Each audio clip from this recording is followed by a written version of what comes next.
भोजशाला का मुद्दा काफी दिनों से गरमाया हुआ है। सिमी ने अपने लोग भेजे थे, उस समय सिमी बैन नहीं थी। भोजशाला विवाद क्या है? पूजा और नमाज हमको एक साथ कराने के जो एएसआई के आदेश थे। आईपीएस पूर्व डीजीपी शैलेंद्र श्रीवास्तव ने अपनी एक किताब में इन सब चीजों का खुलासा किया है। 3 फरवरी की ये घटना थी और 8 फरवरी को भारत सरकार ने सिमी को तीसरी बार बैन किया।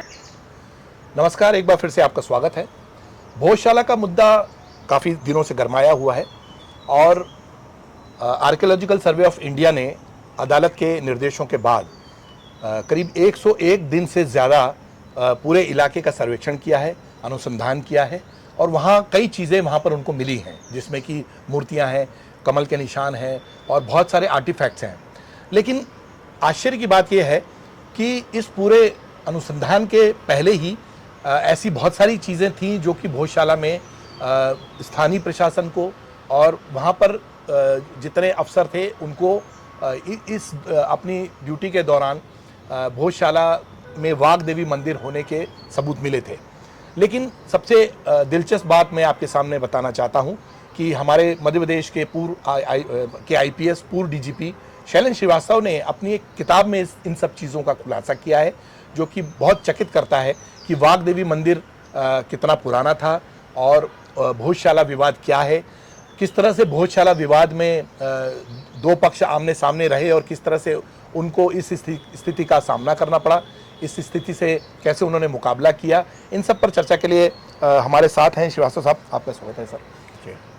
भोजशाला विवाद अब जब चूंकि बहुत अदालत के साथ साथ जो है एएसआई के अनुसंधान में आ गया है और जनता और सभी लोगों की नज़र इस पर है कि किस तरह से इस विवाद का पटाक्षेप हो। लेकिन आपकी किताब जो हमने पढ़ी है शक्ल दी स्टॉर्म, तो उसमें हमने ये पढ़ा है कि उसमें ये भोजशाला की जो एक तो आपने हिस्ट्री दी है और दूसरा आपने बताया है कि वहाँ पर वाघ देवी का मंदिर था, जो स्थिति वहाँ पर उस समय थी वो मेंटेन आपने करी।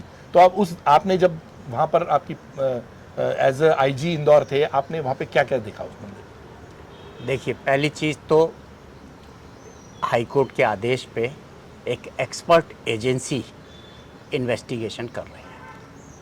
ऑब्वियसली एक उसमें एक्सपर्ट्स हैं जिनको कार्बन डेटिंग भी आती है, जो टाइम भी निकाल सकते हैं, जो डिफरेंट आर्किटेक्चर के एक्सपर्ट्स हैं कि यह आर्किटेक्चर गुप्ता डायनेस्टी का है, परमार डायनेस्टी का है, किस डायनेस्टी का है, वो निकाल सकते हैं।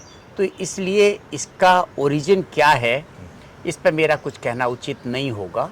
उस समय ज़रूर जो फैक्ट सामने आए थे और जो लोकल लोगों से बातचीत होके, तो मेन मुद्दा तो यही था कि वहाँ पर पूजा और नमाज हमको एक साथ कराने के जो एएसआई के आदेश थे कि पहली बार इतिहास में, क्योंकि पहले जब कभी रहा होगा तो भोजशाला बंद थी, खुली नहीं थी, और एएसआई ने आदेश दिए कि 3 फरवरी 2006 को बसंत पंचमी शुक्रवार के दिन हो रही थी।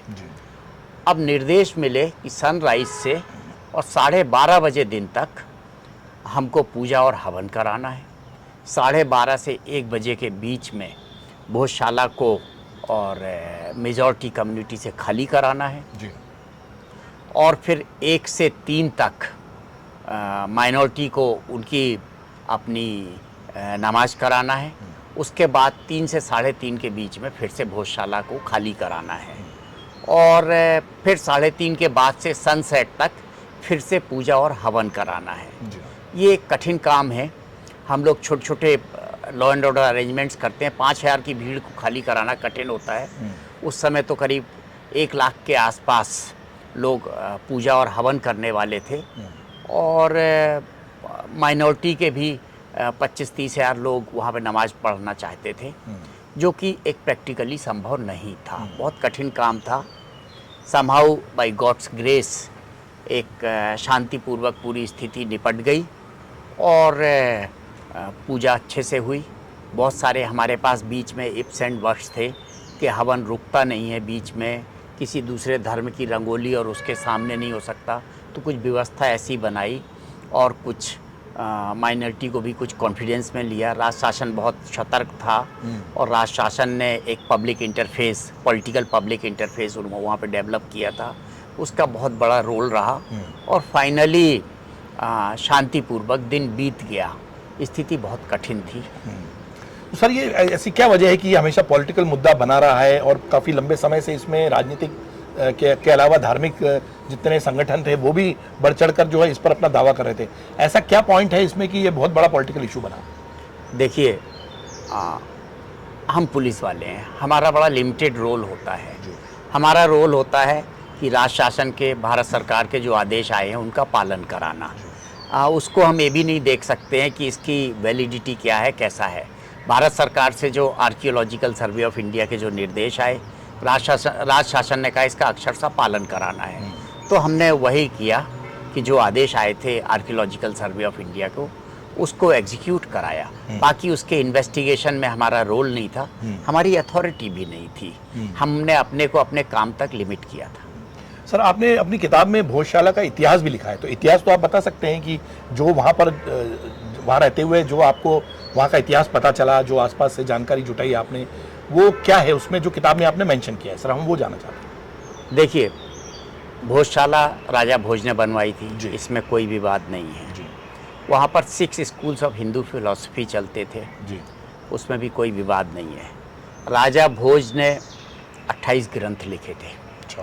राजमितांग, राजमंडकम, बहुत सारे लिखे थे। रमल रत्न, नाम मंगलिका, देन शब्दानुशासन, व्याकरण के, फलित के, उन्होंने बहुत सारे ग्रंथ लिखे थे, वास्तुशास्त्र के। तो राजा भोज बहुत ही विद्वान व्यक्ति थे। 28 ग्रंथ लिखे थे उन्होंने उस समय। 11वीं शताब्दी सर्वांग सूत्र लिखा था। और ये इनके राजा भोज के जो ग्रंथ थे उसमें उन्होंने बहुत सारी चीज़ें लिखी थी। और राजा भोज वहाँ के थे, भोजशाला उन्होंने बनवाई थी। तो उसमें तो कोई कंट्रोवर्सी कभी थी नहीं। उसके बाद के समय में कुछ कंट्रोवर्सी हुई। ये किस पीरियड के दौरान हुआ? ये किस पीरियड, मतलब 200 साल तक, राजा भोज के 200 साल बाद तक, मतलब 1000 BC, 1000 ईस्वी। हाँ, 1010 के आसपास की बात थी। और राजा भोज के बाद 200 साल तक तो लगभग हिंदू स्कूल्स ऑफ फिलॉसफी चलते रहे। उसके बाद कुछ कंट्रोवर्सी हुई। अब क्योंकि हाई कोर्ट के आदेश पे और ASI इसका इन्वेस्टिगेशन कर रहा है, इसलिए मेरा इस समय इस पे कुछ बोलना उचित नहीं है। दूसरा अहम बात ये थी कि चूंकि वाग्देवी की मूर्ति वहाँ पर उस समय नहीं थी, क्या कोई कोशिश की गई उस मूर्ति को लाने की? ये मैं इस बारे में नहीं कह पाऊंगा कुछ भी। ये जरूर है, रिकॉर्ड में था कि कोई अंग्रेज अफसर 1857 के आसपास ले गए और लंदन में। अच्छा, आपने दूसरी जो आपने किताब में जिक्र किया है कि तनाव के वक्त उस समय जो स्थिति रहती है कि दोनों आदेश पालन कर रहे हैं, पूजा भी करवाना है और नमाज भी करवाना है जी। और आपने उसमें एक बड़ा खूबसूरत इंसिडेंट किया है कि उसमें जिस तरह का प्रेशर आपको झेलना पड़ा, क्या हमें बता सकते हैं किस तरह का प्रेशर झेलना पड़ा? नहीं, कोई प्रेशर नहीं, सरकार के आदेश के पालन कराना थे। गवर्नमेंट ऑफ इंडिया के इंस्ट्रक्शंस थे, स्टेट गवर्नमेंट कमिटेड थी कि भारत सरकार के निर्देशों का पालन कराना है। और सब कुछ हमारे ऊपर छोड़ दिया था। जो रिसोर्सेज चाहिए हो, जो अफसर चाहिए हो, जो मटेरियल चाहिए हो, सभी हमारे और कमिश्नर इंदौर के अधीन थे। पूरा स्टेट से जहाँ से जो अफसर चाहिए था, राज शासन का पूरा था। राज शासन बस ये चाहता था जो निर्देश मिले हैं उनका पालन होना चाहिए। और दोनों समुदाय को मतलब बराबर तवज्जो देते हुए, ऑब्वियसली वो दोनों के लिए जो नियम निर्धारित किए थे भारत सरकार ने, उसका पालन कराना था। कुल मिलाकर सर अगर ये देखा जाए तो भोजशाला को आपने अपनी किताब में काफ़ी अहम महत्व दिया है। उसकी क्या वजह है? ये इतना बड़ा मुद्दा था क्या? और क्या अगर आपने उसमें उस दौरान जब आपने इस अपनी किताब में आपकी जो 14 चैप्टर्स हैं उसमें भोजशाला को जो शामिल करना कितना महत्वपूर्ण है आपके लिए? बहुत महत्वपूर्ण है। एक जीवन का या नौकरी का एक ऐसा पल था जहाँ पे अगर शायद निर्देशों का पालन नहीं करा पाते तो मैं आज यहाँ नहीं बैठा होता। उसके बाद पता नहीं क्या होता, कम्युनल राइट्स होते, क्या सिचुएशन होती, क्या किसका रुख होता, स्टेट गवर्नमेंट आदेशों का पालन ना कराने पर हमारे खिलाफ क्या कार्रवाई करती, हमारे अधिकारियों के खिलाफ क्या कार्रवाई करती। क्या कह सकते हैं? कुछ भी नहीं कह सकते। जो नहीं हुआ उसको नहीं कह सकते। अंत भला सो सब भला। और आदेश का पालन हो गया, शांतिपूर्वक निपट गया, कोई रिपरकशंस नहीं हुए। मतलब कहेंगे दोनों सरकारें, राज्य और केंद्र, और उसके साथ साथ सभी एजेंसियों की नजर उस समय थी वहां पर, उस पूरे सबकी थी। सिम्मी की भी थी। सिम्मी ने अपने लोग भेजे थे। उस समय सिम्मी बैन नहीं थी। हम लोगों ने सरकार को रिपोर्ट भेजी थी कि सिमी यहाँ पे एक्टिव है और हर घर में भड़का रही है लोगों को। लोकल लोग शांति प्रिय थे, लेकिन सिमी भड़का रही थी। उसके बाद तीसरी बार 8 फरवरी 2003 को भारत सरकार ने सिमी को बैन कर दिया था। हाँ, ये एक महत्वपूर्ण जो बात सामने आई कि उसकी जो आपकी जो रिपोर्ट गई उसके बाद फिर से कार्रवाई हुई।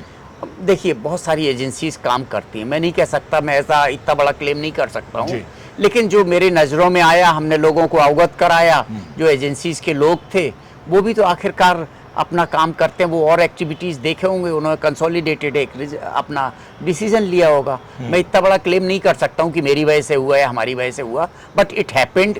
टाइमिंग ऐसी है कि 3 फरवरी की ये घटना थी और 8 फरवरी को भारत सरकार ने सिमी को तीसरी बार बैन किया। और इन्वेस्टिगेशन में ये भी पता चला कि सिमी के जो लोग थे वो घरों में ठहरे हुए थे। वो तो सही ये था, यही तो हमने बताया था सबको। उम्मीद है कि 10 जुलाई को बुक रिलीज होगी। प्री बुकिंग के लिए उन्होंने लिंक अमेजोन में डाल दिए और प्री बुकिंग हो रही है। उसमें हमने बेसिकली एक क्राइम थ्रिलर है और एक्सेप्ट फॉर पुलिस ऑफिसर्स, क्योंकि जो उनकी ब्रेवरी है, उनका कमिटमेंट है, उसको मैं सेलिब्रेट करना चाहता था। तो उनके नाम ओरिजिनल हैं, बाकी सभी नाम फिक्सस हैं। ये नॉन फिक्शन है इन अ फिक्शन फॉर्म। और जो भी विक्टिम हैं, एक्यूज्ड हैं, उनकी प्राइवेसी रिस्टोर की गई है, उनकी डिग्निटी रिस्टोर की गई है। इवन जो विटनेसेस हैं उनकी डिग्निटी रिस्टोर की गई, इसलिए सबके नाम बदल दिए गए हैं। और एक जो परिवर्तित नेम आपकी भाषा में है, तो परिवर्तित नाम लिखे गए हैं सबके, केवल पुलिस ऑफिसर और कुछ जो बड़े डॉन हैं जो पब्लिक डोमेन में हैं, उनके नाम ओरिजिनल हैं, बाकी सब नाम बदले हुए हैं। तो क्या क्या टॉपिक्स आपने कवर किए हैं इस भोजशाला के अलावा? ह्यूमन सेक्रीफाइस है, 1-2 major law and order problems हैं, किडनैपिंग है, किडनैपिंग फॉर रैंसम है, मर्डर मिस्ट्रीज हैं, देन नेक्सलिज्म है, ऐसे हैं। तो ये एक अच्छा पढ़ने का एक पूरा मसाला आपने मतलब दिया है लोगों को। हमारी तरफ से शुभकामनाएं बहुत बहुत।